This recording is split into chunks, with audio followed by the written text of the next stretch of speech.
പക്ഷേ നമസ്കാരം. നമസ്കാരം. പക്ഷേ നമ്മുടെ ഈ നോട്ട് നിരോധനം കഴിഞ്ഞതിന് ശേഷമാണല്ലോ നമ്മുടെ നാട്ടിൽ ഈ ഡിജിറ്റൽ പണമിടപാട് സംവിധാനം UPI വന്നിട്ടുള്ളത്. അപ്പോൾ UPI ട്രാൻസാക്ഷൻ്റെ ഏറ്റവും പ്രത്യേകത എന്ന് പറഞ്ഞു കഴിഞ്ഞാൽ നമുക്ക് കയ്യിൽ പൈസ കൊണ്ട് നടക്കണ്ട. ഇപ്പോൾ പണ്ട് ഈ തോമസ് ഐസക്കൊക്കെ അതിനെ എതിർത്തത് നമ്മളൊരു മീൻ വാങ്ങിക്കുമ്പോൾ എന്ത് ചെയ്യും എന്നുള്ള ചോദ്യമൊക്കെ ചോദിച്ചാണെങ്കിൽ പോലും ഇപ്പോൾ ₹1 സാധനം വാങ്ങിച്ചാൽ പോലും നമുക്ക് UPI ട്രാൻസാക്ഷൻ നടത്തും എന്നുള്ള സൗകര്യത്തിലേക്ക് നമ്മൾ എത്തി. അത് ഇന്ത്യയുടെ വലിയൊരു വളർച്ചയാണ്. ഇതിനകത്ത് ഇപ്പം ഗൂഗിൾ പേ പോലുള്ള UPI, നമ്മൾ ആദ്യം ഭീം UPI ആണ് ഇന്ത്യ തുടങ്ങി വെച്ചത്. പക്ഷേ അതിന് തുടക്കത്തിൽ ഒരു ട്രാൻസാക്ഷൻ ലിമിറ്റ് ഉണ്ടായിരുന്നു. പിന്നീട് അതൊക്കെ അപ്ഡേഷൻ വന്നപ്പോൾ അതൊക്കെ മാറി. പക്ഷേ അതിൻ്റെ പിന്മുറക്കാരായിട്ട് ഇപ്പം UPI നമ്മൾ സ്ഥിരം ഉപയോഗിക്കുന്ന ഗൂഗിൾ പേ ആയിക്കോട്ടെ, ഫോൺ പേ ആയിക്കോട്ടെ, Paytm ആയിക്കോട്ടെ, ഇതൊക്കെ വന്നു. ഇപ്പം നമ്മൾ സർവ്വസാധാരണമാണ്, എല്ലാവരുടെ ഫോണിലുള്ള ഒരു ആപ്പാണ്. അപ്പോൾ ഇതിനകത്ത് നമുക്ക് ഗോൾഡ് വാങ്ങാനും വിൽക്കാനും സാധിക്കും എന്നുള്ളത് മാഷിന് അറിയാമായിരുന്നു? അതെ, ഗോൾഡ് എന്ന് നമ്മൾ വിളിക്കുന്നതേ, ഒരു കാലത്ത് ഗോൾഡ് എന്ന് പറയുന്നത് ഒരു ലോക സമ്പദ്ഘടനയുടെ അടിത്തറയാണ്. ഒരു രാജ്യം സമ്പന്നമാണോ അല്ലയോ എന്ന് തീരുമാനിക്കുന്നത് ആ രാജ്യത്തിന് എന്ത് സ്വർണ്ണ നിക്ഷേപമുണ്ട് നോക്കിയിട്ടാണ്. പുതിയ കാലത്തെ ഗോൾഡ് പക്ഷേ നമ്മുടെ ഖനികളിൽ നിന്ന് കുഴിച്ചെടുക്കുന്ന ഗോൾഡ് അല്ല, മൈൻസിൽ നിന്നല്ല, മൗസിൽ നിന്നാണ്. എന്ന് പറഞ്ഞാൽ AI സാങ്കേതിക വിദ്യ ഉപയോഗിച്ച് നമ്മൾ ആർജിച്ചെടുക്കുന്ന ഡാറ്റയാണ് നമ്മുടെ സമ്പാദ്യം. അതാണ് പുതിയ കാലത്ത് ഇന്ത്യയുടെ ഈ സ്വർണ്ണവേട്ട ഉണ്ടല്ലോ, പുതിയ അതാണ്. അതായത് ക്ലൗഡ്, നമ്മളെ പുതിയ പ്രയോഗം അങ്ങനെയാണല്ലോ, ഈ ക്ലിക്ക് ടു ക്ലൗഡ്സ് എന്നൊക്കെ പറഞ്ഞത് റൈമിക് ആയിട്ടുള്ള പ്രയോഗങ്ങളാണ്. ഇങ്ങനെ ക്ലിക്കിലൂടെ, ക്ലൗഡ്സിലൂടെ, ഈ മൗസിലൂടെ ഒക്കെ നമ്മൾ നേടുന്ന സ്വർണ്ണമാണ് ഏറ്റവും പുതിയ സ്വർണം എന്ന് പറഞ്ഞാൽ പുതിയ ലോകത്ത് പഴയ മഞ്ഞ ലോഹത്തേക്കാൾ വില കൂടിയ ഒരു ചരക്കിന്റെ പേരാണ്, കൊമോഡിറ്റിയുടെ പേരാണ് ഡാറ്റയാണ് നമ്മുടെ മുതൽ. ആ സമ്പത്തിന്റെ കാര്യത്തിൽ ലോക സമ്പദ്ഘടനയിൽ വലിയ മാറ്റം, അട്ടിമറി സംഭവിക്കാൻ പോകുന്നു എന്നാണ് ഏറ്റവും ഒടുവിൽ അതിന് അർഹതപ്പെട്ട ഒരാൾ ഇന്ത്യക്ക് സാക്ഷ്യപത്രം കൊടുക്കുന്നത്. അത് നമ്മുടെ ജാക്മ ആണ്. ചൈനീസ് വ്യവസായിയാണ് എന്ന് മാത്രമല്ല, ജാക്മയുടെ പ്രത്യേകത നമുക്കറിയാലോ. അദ്ദേഹം ചൈനീസ് കമ്മ്യൂണിസ്റ്റ് പാർട്ടി നേതാവാണ്. ചൈനീസ് കമ്മ്യൂണിസ്റ്റ് പാർട്ടിയുടെ കേന്ദ്ര കമ്മിറ്റി അംഗങ്ങളൊക്കെ തന്നെ ലോകത്തിലെ വമ്പൻ മുതലാളിമാരാണ്, ട്രില്യനേഴ്സ് ആണ്. അതാണ് അവിടുത്തെ പ്രത്യേകത. ഇപ്പൊ ഇവിടെ ഒരു മുതലാളിയെ കണ്ടാൽ നമ്മൾ അയാൾ ബുർഷ്വാസി എന്ന് പറഞ്ഞാൽ ആക്രമിക്കാൻ പോകും. ആ രീതിയല്ല, ചൈനീസ് രീതി വേറെയാണ്. അപ്പൊ ചൈനീസ് മുതലാളിയാണ് ജാക്മ വളർന്നു വരികയും എന്നിട്ട് അമേരിക്ക ഉൾപ്പെടെയുള്ള ലോകരാജ്യങ്ങൾ അദ്ദേഹത്തിന്റെ വ്യവസായ ശൃംഖല വളരുകയും ചെയ്യുകയാണ്. ആലിബാബ ആണ് അദ്ദേഹത്തിന്റെ ഏറ്റവും പ്രധാനപ്പെട്ട ബ്രാൻഡ്. ആലിബാബ അറിയാലോ. ആലിബാബ എന്ന് വെച്ചാൽ അദ്ദേഹമാണ് കൊമേഴ്സ് തുടങ്ങുന്നത്, കൊമേഴ്സിന്റെ ആചാര്യനാണ്. മാത്രമല്ല ഒരു പുതിയ കൺസെപ്റ്റ് അദ്ദേഹം മുന്നോട്ട് വെക്കുക, അതുവരെ ആലോചിച്ചിട്ടില്ല. B2B എന്ന് പറഞ്ഞാൽ ബിസിനസ് ടു ബിസിനസ് എന്ന് പറഞ്ഞാൽ ഞാനൊരു ഫേം തുടങ്ങുന്നു, വിജയ്സ് ഫേം തുടങ്ങുന്നു. നമുക്ക് നമ്മുടെ ക്ലയൻസ് ഉണ്ടാവും, നമ്മുടെ കസ്റ്റമേഴ്സ് ഉണ്ടാവും, നമ്മുടെ മാർക്കറ്റ് ഉണ്ടാവും. എന്നാൽ നിനക്കും അതുപോലെ തന്നെ സമാന്തര മാർക്കറ്റുകൾ ഉണ്ടാവും. ഒരിക്കൽ പോലും നമ്മൾ ആലോചിച്ചിട്ടില്ല നീയും ഞാനും തമ്മിൽ ഇടപാട് നടക്കുന്നു. നിനക്ക് ആവശ്യമുള്ള പലതും എൻ്റെ അടുത്ത് ഉണ്ടാവും, എനിക്ക് ആവശ്യമുള്ള പലതും ഉണ്ടാവും. കൊമേഴ്സ് നമ്മൾ അതാണ് കൊമേഴ്സ് കൊണ്ടുള്ള ഒരു വലിയ നേട്ടം. അത് കൊണ്ടുവരുന്ന ആലിബാബാണ്. ആലിബാബ അറിയാലോ, ആലിബാബ ഒരു ലോകത്തിലെ ലോകപ്രസിദ്ധമായ ഒരു കഥാപാത്രമാണ്, എല്ലാവരുടെയും മനസ്സിലുള്ള കഥാപാത്രം. ആ പേരിട്ടതിനെ കുറിച്ച് അദ്ദേഹം പറയുന്നുണ്ട്. അദ്ദേഹം പരിശോധിച്ചു ഈ ആലിബാബയെ ലോകത്തിന് അറിയുമോ. അദ്ദേഹം പോയിടത്തൊക്കെ, അദ്ദേഹം സാൻ ഫ്രാൻസിസ്കോയിൽ ഒരു റെസ്റ്റോറൻറ്റ് കയറിയപ്പോൾ അവിടുത്തെ എന്താ പറയുക, അവിടുത്തെ വെയിറ്ററോട് ചോദിച്ചു, മോളെ നിനക്ക് ആലിബാബ എന്ന് കേട്ടു? ഓ, അവൾ കേട്ടിട്ടുണ്ട്. പുറത്തിറങ്ങിയിട്ട് അവിടുത്തെ റിക്ഷക്കാരോടും വണ്ടിക്കാരോടും കടക്കാരോടും ഷോപ്പ് കീപ്പേഴ്സിനോടും ഒക്കെ ചോദിച്ചു, എല്ലാവർക്കും ആലിബാബയെ അറിയാം. അപ്പോൾ അദ്ദേഹത്തിന് മനസ്സിലായി. അദ്ദേഹം ചോദിച്ചു, ഒറ്റ ചോദ്യം എല്ലാവരോടും ചോദിച്ചോളൂ, ആലിബാബ കള്ളനല്ലേ? അല്ല, ആലിബാബ കള്ളനല്ല. എന്ന് പറഞ്ഞാൽ കള്ളന്മാരെ മാനേജ് ചെയ്യാൻ പഠിച്ചു എന്നുള്ളതാണ് അദ്ദേഹത്തിന് ഏറ്റവും വലിയ സംഗതി. അതുകൊണ്ട് ആലിബാബ ഏറ്റവും പോപ്പുലറായ നെയിമാണ് എന്ന് അദ്ദേഹം തീരുമാനിച്ചു. അങ്ങനെയാണ് ആലിബാബ എന്നുള്ള പേരുണ്ട്. അറബി കഥയിലെ നായകനാണ് ഈ ആലിബാബ, അറിയാലോ. അപ്പോൾ അദ്ദേഹം വേറെ തമാശയും കൂടെ പറഞ്ഞു വെക്കുന്നുണ്ട്. അദ്ദേഹം എപ്പോഴും പറയുന്നൊരു കാര്യമുണ്ട്, ഞാൻ ഒരു ബ്രാൻഡ് കൂടി ഉണ്ടാക്കി വെച്ചിട്ടുണ്ട്, അത് പുറത്തിറക്കിയിട്ടില്ല. എന്നെങ്കിലും ആലിബാബയെ കെട്ടാൻ ആരെങ്കിലും വന്നാൽ ഏതാണെന്നറിയോ? ഞാൻ ഉണ്ടാക്കി വെച്ച ബ്രാൻഡ് ആലിമാമ. ബാബയെ കെട്ടാൻ വെച്ചാൽ ഒരു അത്തരത്തിലൊരു ബിസിനസ് കൊളാബറേഷൻ, അങ്ങനെ ഹൈ ലെവൽ ആലിബാബയോട് പിടിച്ചു നിൽക്കാനുള്ള ഒരു മുഖാമുഖം വന്ന് ഏറ്റെടുക്കാൻ തത്തുല്യമായ ഒരു ശക്തി വന്നാൽ അന്ന് ആലിമാമ എന്ന പേരും കൂടി. അപ്പോൾ അങ്ങനെ വരുന്ന തമാശ ആണെങ്കിൽ പോലും അതിനകത്ത് ഒരുപാട് കാര്യങ്ങളുണ്ട്. ഇദ്ദേഹമാണ് ഇപ്പോൾ ജാക്മ ആണ് ഇന്ത്യൻ ഡെവലപ്മെന്റിന്റെ ഒരു പുതിയ ശാസ്ത്രീയമായി അദ്ദേഹം പറയുന്നു, ഇന്ത്യക്ക് വലിയ ആത്മവിശ്വാസം നൽകുന്ന, ഇൻസ്പിറേഷൻ നൽകുന്ന തരത്തിലാണ് അദ്ദേഹം ഇന്ത്യയിലെ സാങ്കേതിക വളർച്ചയെക്കുറിച്ച് പറയുന്നത്. അദ്ദേഹം പറയുന്നത് നാളത്തെ വികസിത ലോകം അല്ലെങ്കിൽ നാളത്തെ സാങ്കേതിക ലോകത്തിൻ്റെ കേന്ദ്രമായിരിക്കും. നിങ്ങൾ ഭയപ്പെടേണ്ടതില്ല, അത് അമേരിക്കയോ ചൈനയോ ആയിരിക്കില്ല, അത് ഇന്ത്യ ആയിരിക്കും. പണ്ട് ഈ ടെക്നോളജിയുടെ കാര്യത്തിൽ ഏറ്റവും കൂടുതൽ വളർന്നിട്ടുള്ള 2 രാജ്യങ്ങൾ ജപ്പാനും ചൈനയും ആണെന്നാണ് പറയാറ്. പക്ഷെ കാലം മാറി. AI വന്നപ്പം ആ നൂതന സാങ്കേതിക വിദ്യ എങ്ങനെ ഉപയോഗിക്കണം എന്ന് ലോകത്തിന് കാണിച്ചു കൊടുക്കുന്നത് ഇപ്പൊ ഇന്ത്യയാണ്. അതിന് അദ്ദേഹം പറയുന്ന ചില വളരെ കൃത്യമായ ശാസ്ത്രീയമായ മാനദണ്ഡങ്ങൾ വെച്ച് അദ്ദേഹം പറഞ്ഞു ആ സ്പീച്ച് നമുക്ക് ഭയങ്കര ഇൻസ്പിറേഷൻ ഉണ്ടാക്കും. നമ്മൾ തോട്ട് പ്രൊവോക്കിംഗ് ആണ്, ഐ ഓപ്പണർ ആണ്. അദ്ദേഹം പറയുന്ന ഒരു കാര്യം എന്താ വെച്ചാൽ, നിങ്ങൾ ഒന്ന് ഓർത്തോളൂ, ലോകത്തിലെ ഈ സാങ്കേതിക പുരോഗതി എന്ന് പറയുന്നതിന്റെ കേന്ദ്രങ്ങൾ ഇങ്ങനെ ഏതാനും ദശകങ്ങൾ കഴിയുമ്പോൾ മാറും. ആദ്യത്തെ ദശകങ്ങളിൽ ഞാൻ കേട്ടിരുന്നത് യൂറോപ്പാണ്. ഇത്ര നമുക്കറിയാലോ, പാരീസാണ്, അല്ലെങ്കിൽ ലണ്ടനാണ് എന്ന് പറഞ്ഞിരുന്നല്ലോ. അവിടുന്ന് അതിവേഗത്തിലാണ് അത് ജപ്പാനിലേക്ക് മാറിയത്. പിന്നെ അതിവേഗത്തിലാണ് അത് അമേരിക്കയിലേക്ക് പോയത്. ഇപ്പോൾ ഞങ്ങളുടെ ചൈനയിലാണ് ഇതിന്റെ തലസ്ഥാനം.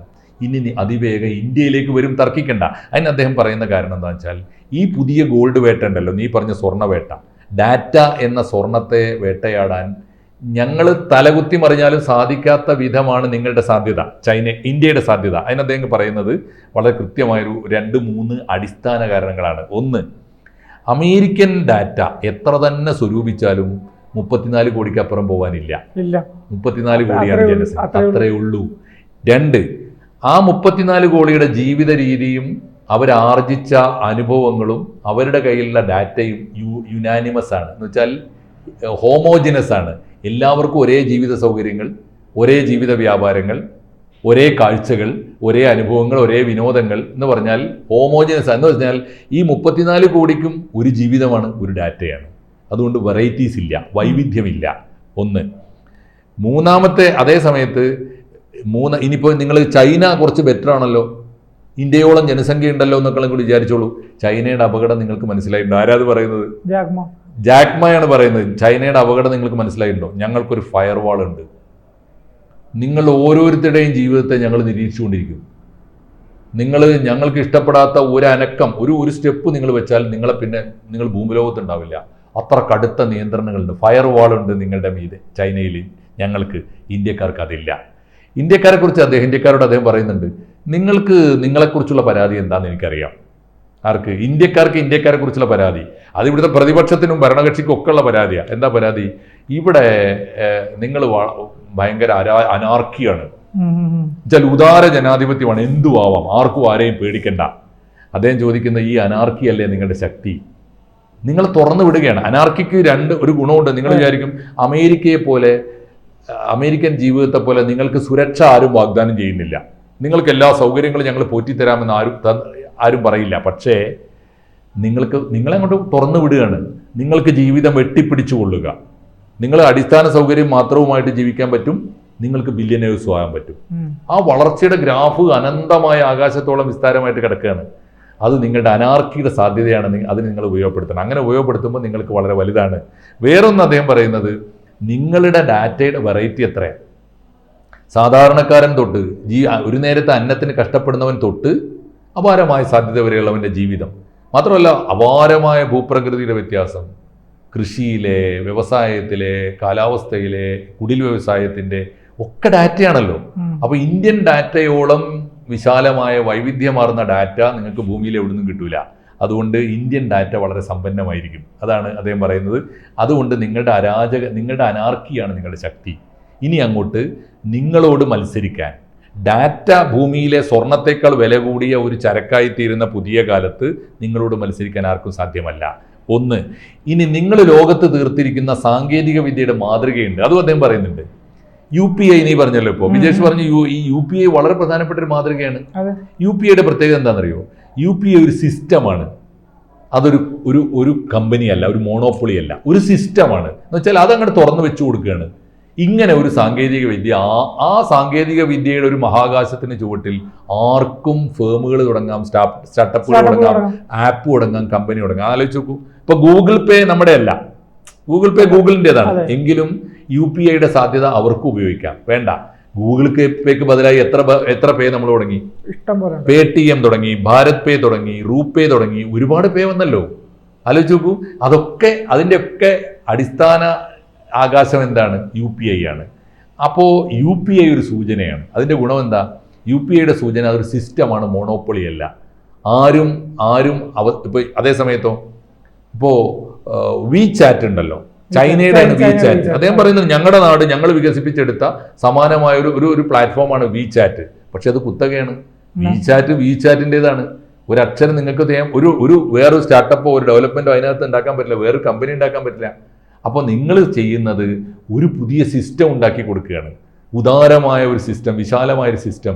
അതിന്റെ കീഴെ ആർക്കും എന്തും ഡെവലപ്പ് ചെയ്തെടുക്കാം. അതൊരു വലിയ സാധ്യതയാണ്. ഈ പുതിയ സ്റ്റാർട്ടപ്പുകളൊക്കെ തുടങ്ങാൻ വേണ്ടിയിട്ട് നമ്മുടെ സർക്കാർ നൽകുന്ന സംവിധാനങ്ങൾ അതിഭീകരമാണ്.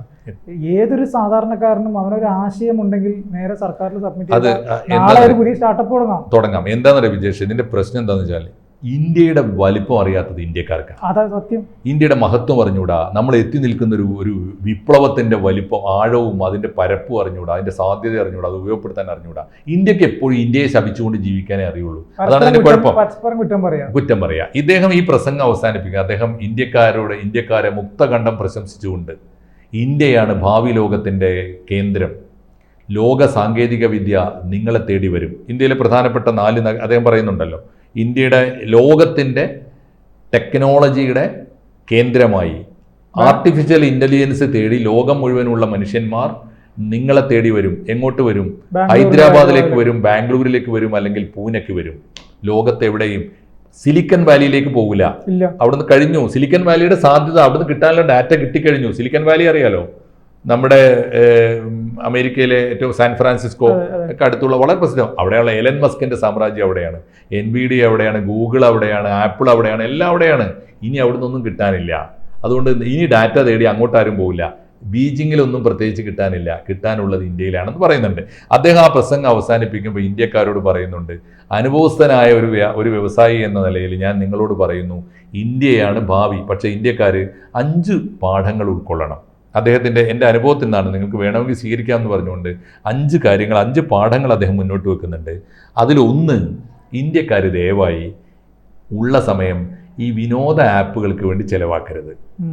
നിങ്ങൾ വിനോദത്തിൻ്റെ ആപ്പുകളും സ്റ്റാർട്ടപ്പുകളും അല്ല തുടങ്ങേണ്ടത്. അത് ലോകത്ത് ആവശ്യത്തിലേറെയുണ്ട്. നിങ്ങളിപ്പോൾ ചെയ്തുകൊണ്ടിരിക്കുന്ന ലോകത്തിൻ്റെ ഒരു മാതൃകയുണ്ട്. എന്താ അറിയോ നിങ്ങളുടെ മാതൃക?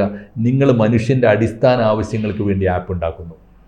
മരുന്നില്ലാത്ത രോഗങ്ങൾക്ക് മരുന്നുണ്ടാക്കാൻ, അല്ലെങ്കിൽ ലോകത്തിലെങ്ങുമുള്ള മരുന്നുകൾ നിങ്ങളുടെ സാധാരണക്കാരായ ദരിദ്രമായ മനുഷ്യന്മാർക്ക് എത്തിച്ചു കൊടുക്കാൻ ആരോഗ്യരംഗത്താണ് നിങ്ങൾ ശ്രദ്ധിക്കുന്നത്.